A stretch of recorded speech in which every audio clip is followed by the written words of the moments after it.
1,000 horsepower build all of a sudden. This is installment number 32.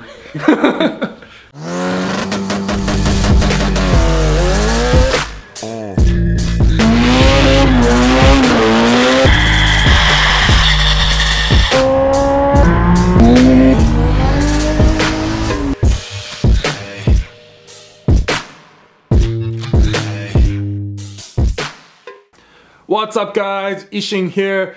Before I begin my video today of engine removal from the FD, I want to give a quick shout out to the guys from Harchun for sending me this awesome Evo hoodie. Harchun, check it out if you're interested in purchasing some Evo gear.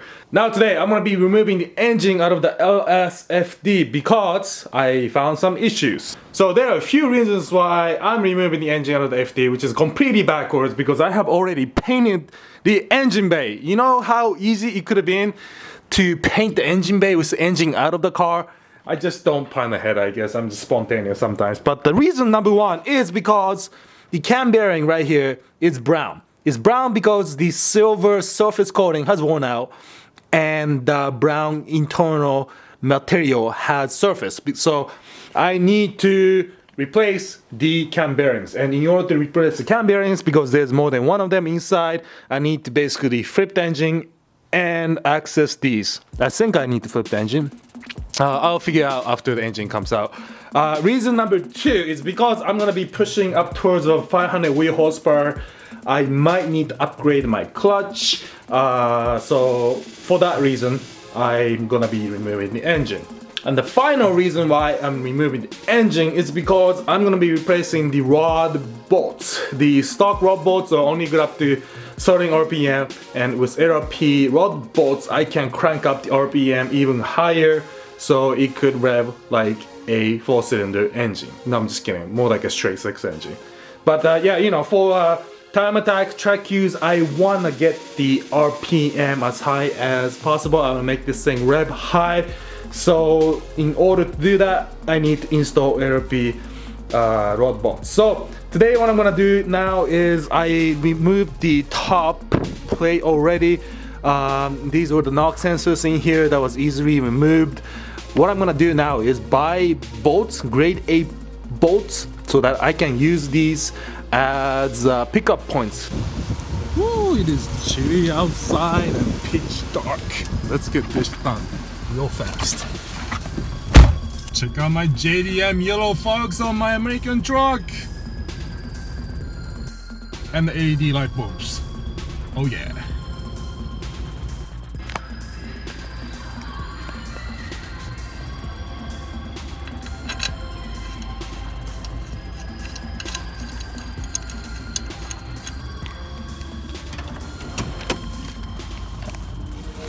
Alright guys, so I got the bolts and I'm just gonna put them in here like so and see if that's good enough to lift up the motor out of the engine bay here.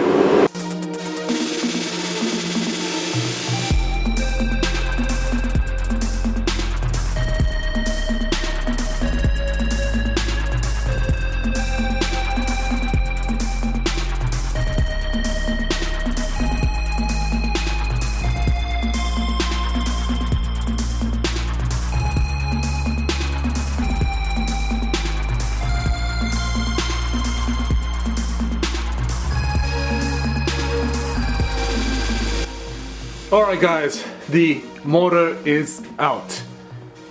Ta-da! And look how much access I have now to the engine bay. So, here is the motor that came out.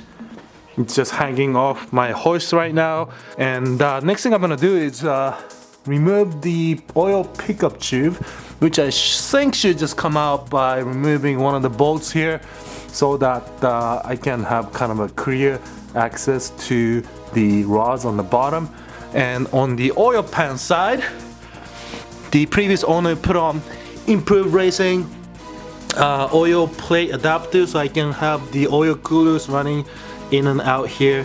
I can also attach oil pressure sensors and temperature sensors, I believe, on the side here, which is a nice feature. Also here I have improved racing oil pan baffle, as the previous owner told me, which is always a good feeling when the when the item matches what the owner was telling me. So you can see that there's a baffle, right? There's like a little window here that opens and closes that keeps the oil in the oil pan when the car is cornering really fast, so that there's no oil starvation.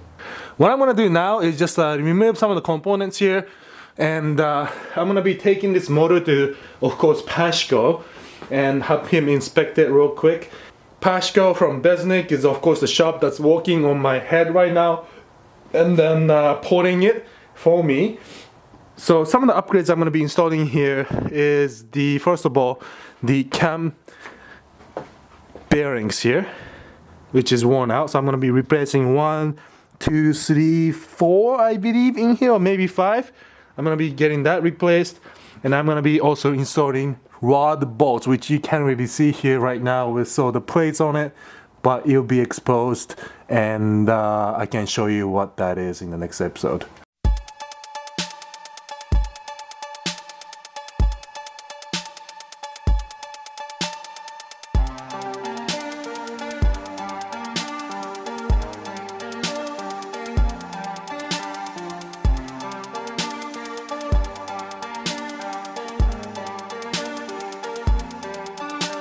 What's going on, guys? CZeroMedia here. Yes, I got the Evo running because I need to get some space to get this engine up on my Dodge Ram.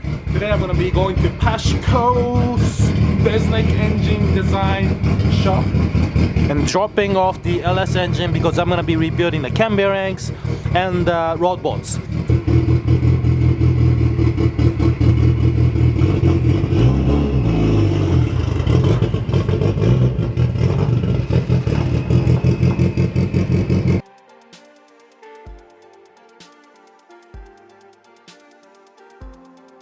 So the engine is lifted again, but now I'm kind of worried that this might be too low and that might be too high because I have a truck with a cap on the top. So we'll see what happens. If it doesn't fit, I might be a little bit screwed. As you can see, one downside to having a cap is that you're limited to the height. So I'm gonna have to get creative here and figure something out. Hover Freight to the rescue. This study I got from Hover Freight just in case I need to use it in times like this for, I don't know, 10 bucks. God, Hover Freight, guys, you better sponsor me. I give you so many shouts out for no reason.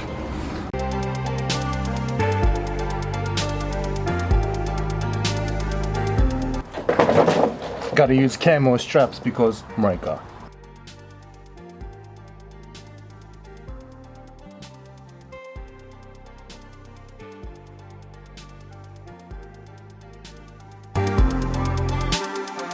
Alright guys, the motor is strapped down and I've never done anything like this. So that was a first, but I have 4 ratchet straps, 1, 2, 3, 4 on each corner supporting from the top. And then I got 2 on one on the front and 1 in the rear, the green straps holding it. And yeah, I don't think it's going anywhere. So we'll see how this goes. So I got 5.7 liter in the engine and 5.7 liter in the trunk because America.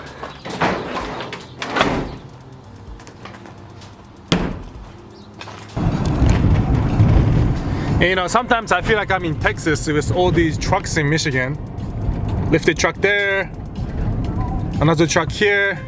I mean, Michigan, there's trucks everywhere. God, look at that ugly Hummer H2. Why would you put stripes on the Hummer? Oh, I hate Hummers, honestly.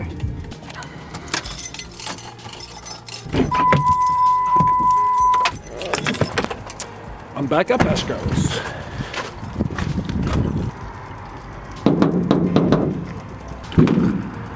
Yo, what's up? Good Full house today. Full house. This is Ishin from CZeroMedia. What's your name? Ishin, Ishin, I'm Adam. nice to meet you, man. Nice to meet you. That's You're not good. going to be poking him with that fuzzy thing, are you? You can poke me, maybe not him. I'll poke you later. All right.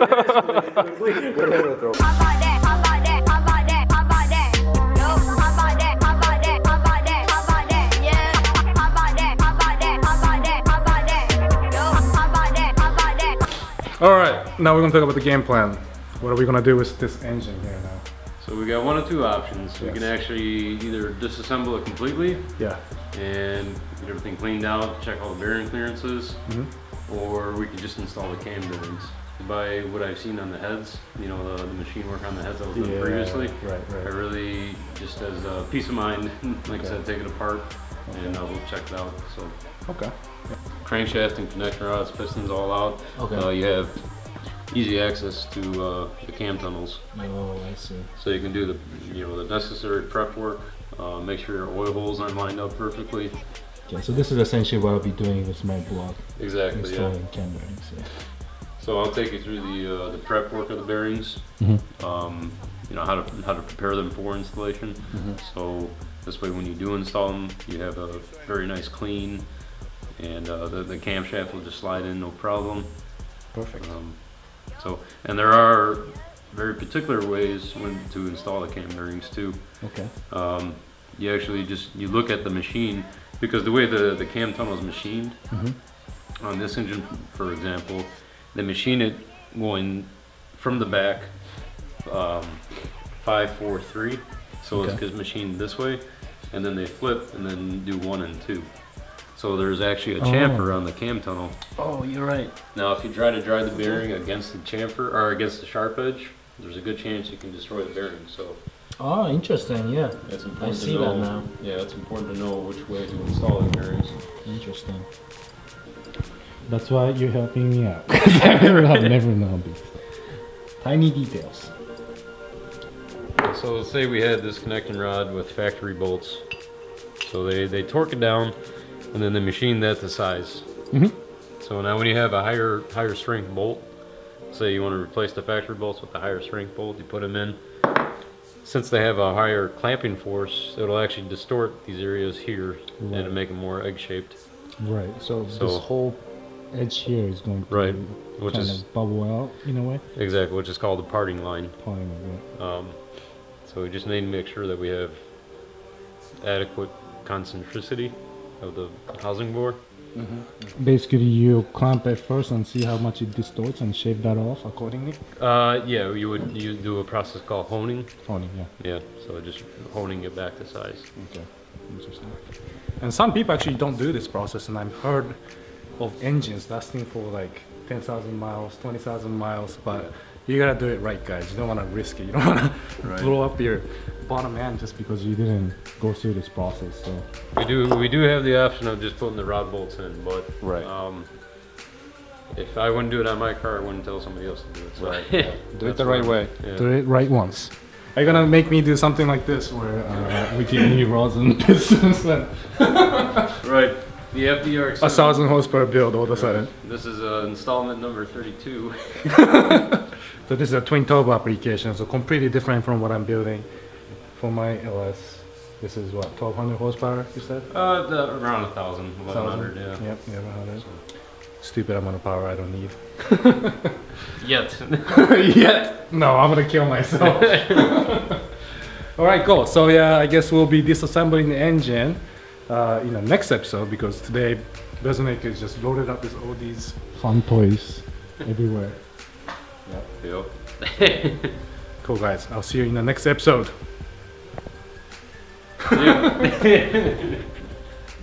Alright guys, the motor is dropped off at Besnik Engine Design. Pashko has it in his hands, and in the next couple days I'm gonna be stopping by here and we're gonna start disassembling the bottom end. This was something I didn't plan on doing initially. I was just gonna remove the head, inspect it, and put everything back together, but this is coming to a full rebuild of the motor. In the next episode, we'll be disassembling the engine and rebuilding the whole thing. So we'll be checking for clearances, we'll be checking for bearing wear and all that, which I have never really done on LS engine before. So it'll be educational for me as well as it is for you. So please look forward to those videos, and thanks again for watching. As always, check out Besnik Engine Design if you are interested in having any of your engines getting rebuilt. He had the Ford engines in there, he had RB26 in there, he had the GTR engine in there that's gonna be making like 1,400 horsepower. So he knows his shit. He gets customers all over the country, all over the world.